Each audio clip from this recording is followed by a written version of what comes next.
Nah, tabligh akbar dalam pernikahan la ba'sa bihi, nggak ada masalah. Bahkan itu sesuatu yang positif, sesuatu yang bagus, tetapi tidak menjadi kelaziman. Oh, kalau pernikahan harus ada loh tabligh akbarnya, enggak juga. Iya, Itu satu, tidak dilazimkan. Yang kedua, tidak ada keyakinan dalam hati bahwa tabligh akbar ini kalau dilakukan di pernikahan ada keutamaan tertentu. Tidak, tabligh akbar itu pada asalnya kan sesuatu yang baik, sesuatu yang dianjurkan karena di situ adalah ajang kita untuk thalabul ilmi.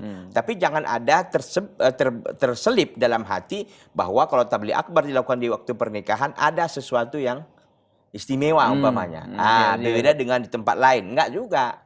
Gitu. Selama itu kosong dari itu, iya. tidak ada i'tiqad yang tentang itu dan memang dilakukan ini tidak didawamkan karena nanti takutnya orang kalau walimah harus ada loh Iya. tabligh akbarnya, kalau enggak ini ya. Jadi kan begitu. Ini Iya. perlu kita untuk perlu untuk kita batasi sehingga jelas ini tabligh akbar ini. Kalau tabligh akbar yang spontanitas atau memang ada dianggap bahwa waktu itu memang tepat karena rame orang kan begitu, rame tamu-tamu yang datang sehingga diambil kesempatan untuk untuk memberikanlah nasihat dan wejangan sekaligus juga tentu kepada pengantin, ini sesuatu yang baik.